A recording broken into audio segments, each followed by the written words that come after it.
I am Sabrina Trobak, and I'm a registered clinical counselor in British Columbia, Canada. What inspired you to get into the mental health field?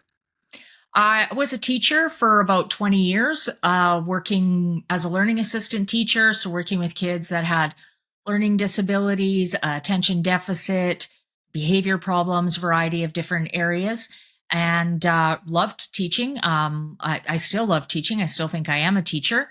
And towards the end of my career, I started as a school counselor and just thought that that's where I would be. And then I went to a workshop presented by a man named Tony Martins. And at the end of the 3-day workshop, I just thought this is what I need to do. So his workshop looked at, it was a workshop on suicide, and it looked at suicide from the perspective of our core belief. That core belief feeling not good enough, not important, not valued. And so I was just amazed by the workshop, harassed him for about a year, and he finally agreed to teach me his model of therapy. And so I quit teaching and started my own private practice using this model of therapy, looking at and sorting through the core belief. Yeah, can you tell me a little bit about your method? Sure. So, what we kind of say is everything we do for a reason.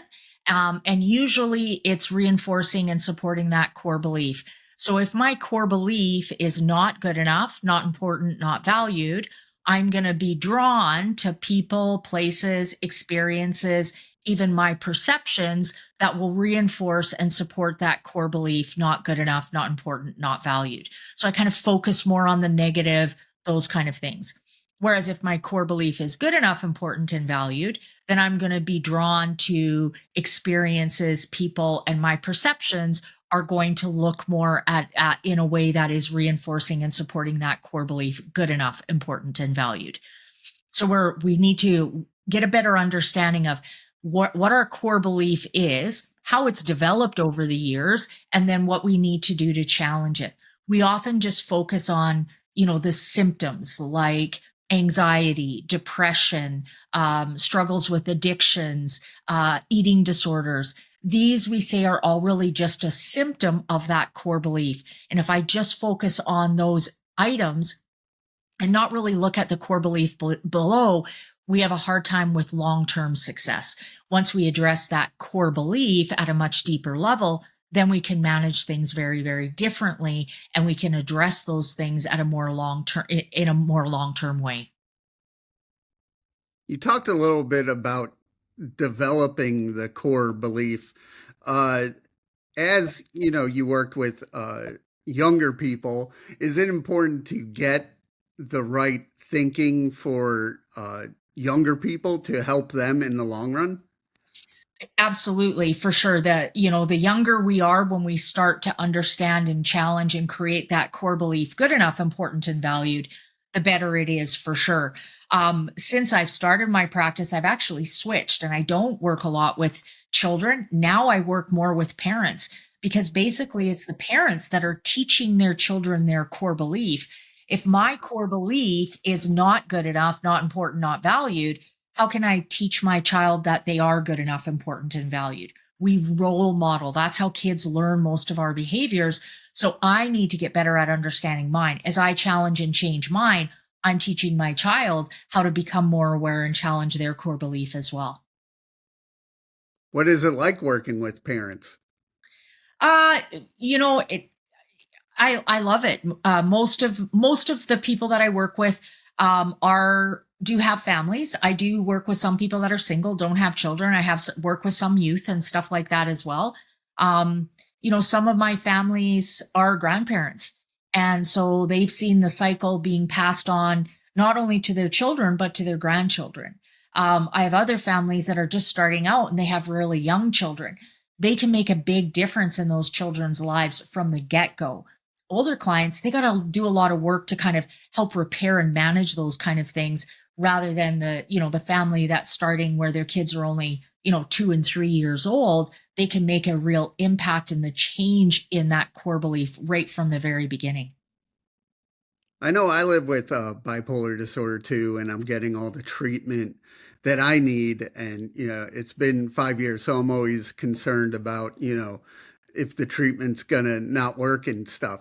But what treatment that I do have is the support of my family, my wife and kids. How important is it for people with a mental illness or mental health issue to have a strong support system? I think it's really, really important to have a good system, a strong support system. I think if you're in a relationship where your partner and your children are really understanding and caring and really supportive of you, that's great and wonderful. Sometimes we see people that are in relationships that aren't so healthy and there's a lot of conflict. Then honestly, they're probably better to be on their own without that support because that support isn't really positive. But if you've got that's positive support that's around you, I think it's really, really, really important. It can make a world of difference.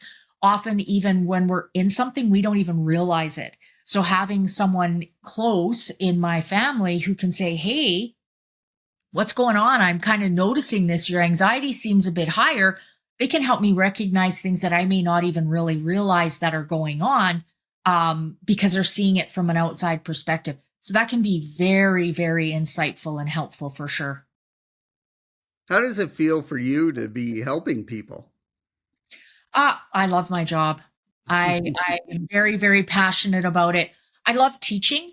And I feel like I still am a teacher. I still get to help people understand, sort through things in a bit of a different way. I love it when my clients get that light bulb moment and they go, "Oh, I get it. I never thought about it like that." Where they start to make those connections, they start realizing that core belief, they're changing, they're feeling more confident, more content within their lives. I mean, you can't ask for a better rewarding job than that for sure. I like what you said, the light bulb moment, because that is sometimes where you're like, that's what I've been waiting for. Yeah, for sure. Yeah. What do you do to help your own mental health? Um, I do actually quite a few things. Probably the first and foremost for me is balance. So I try not to get too caught up in things. I don't get busy. I make sure I'm managing my life and I've got time for myself, time for my family, time for work, time for fun. I really work on creating a balance. I think that's really important. I exercise regularly. I go to the pool 5 days a week. When we exercise, we create serotonin. Serotonin is the chemical in our brain that makes us feel more calm and relaxed, helps fight anxiety. So, exercising is really, really important. I have a good group of social life where family and friends that I connect with on a fairly regular basis. So, I'm able to spend time with people that are important to me. I believe in giving back to the community, so I volunteer in the community, but again, within limits. I'm not running myself ragged, volunteering in 18 different volunteer associations. I work with one or two and really put all of my efforts into those ones. So I do a variety of different things to help me manage my own mental health. If I am struggling, know that something's going on for me. I really work on trying to feel my emotions and sort through them. And writing and journaling can also be a really helpful tool to help kind of make those connections and see and understand things that I may not regularly see and understand. Speaking of writing, you're a published author. Uh, what is it like getting your thoughts, ideas all on the page? It was an interesting process. I never, ever in my entire life ever thought I would be a writer. It was never anything that ever crossed my mind. But what happened is I started my counseling agency in 2010, and within 6 months, I had a waiting list. And as I'm working with people to go back and sort through their core belief, it takes time to do that.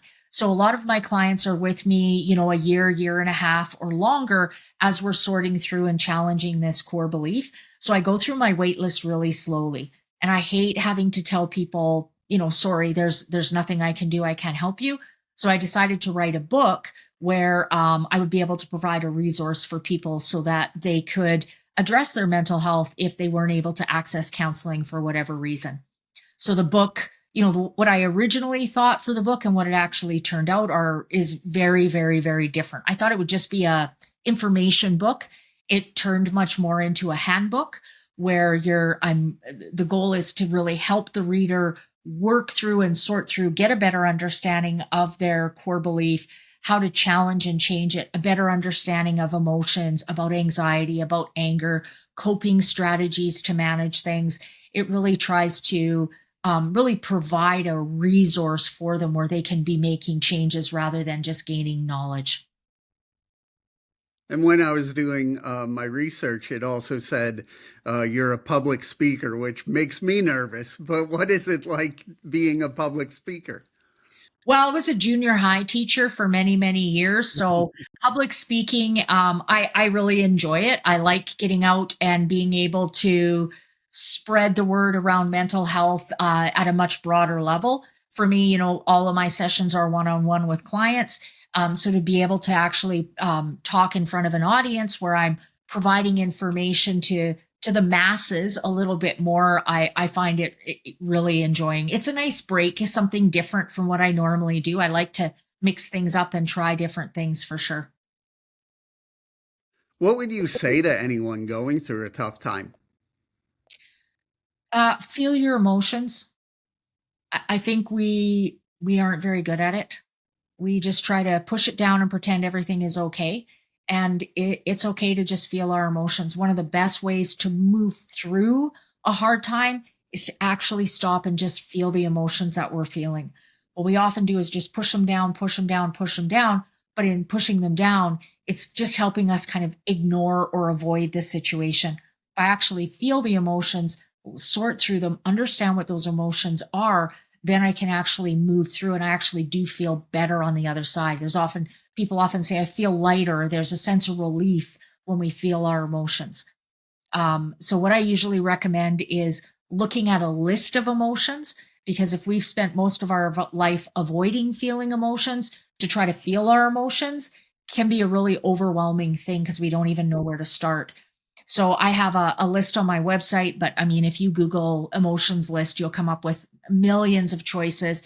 And if you go through and read those emotions, what you'll see is the ones that you are feeling, they'll jump out off the page at you. So you can start to get better at recognizing what's really going on. So even just reading the words of those emotions allows yourself to feel it a little bit. The better we get at feeling our emotions and sorting through it, the more we're going to be able to move through those tough times. I feel like when you think like that, where you just focus on emotion, more people would be able to, talk about their feelings and there wouldn't be as much stigma in mental health. Absolutely. And I think we're getting better, but we still got a long way to go. There's no doubt about it. But the better we get at being able to just acknowledge that emotions are just emotions. We have a thought that creates a physiological response that we then feel physically in our body. Our emotions are simply a response to what we're thinking about a certain event. The better we get at just acknowledging them for what they are, the more we're going to be able to move through them for sure. That's what when I do these interviews and stuff, I always say, it's just not mental health stories. It's about people with emotion. So, I mean, that's starting out. I think talking about that's the way to go. Absolutely. There's very few people who don't have emotion. We're looking at psychopaths, really, a sociopath, but the vast majority of us have emotions. But sadly, the vast majority of us have been taught to push them down and pretend they're not there. So getting better at being able to just acknowledge and recognize the emotions and feel them, it makes a massive difference in our lives for sure. Did you ever think when you started your private practice that you would be helping all these people? I hoped. Um, yeah, I hoped when I first started this practice, you never know what's going to happen. But like I said, within 6 months, I had a waiting list. So then I was pretty confident that there was the need. It was just me making sure that I had the skills. And so I've done a lot of extensive training with Tony in this model of therapy to make sure that I am providing the service to my clients for sure. Where do you want to see your mental health mission, say, in the next 3 to 5 years?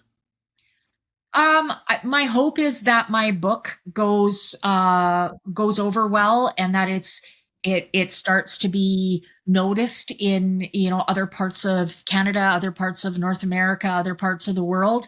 I think that would be my big thing. I feel like I'm kind of almost at capacity in my counseling agency. I can't take on any more clients. I already do volunteer work within the community. I feel like that's kind of maxed at where I can be, but being able to provide that resource through the book, hopefully that will be my focus for the next few years too, to just try to get that out there a little bit more that way for sure. How can people reach out and learn more? Well, I have a website. My website is trobakholistic.org. On my website are the links to all my social media and the links to be able to purchase my book. My book is available on Amazon, on all Amazons, Canada, US, UK, Australia, all the different Amazons.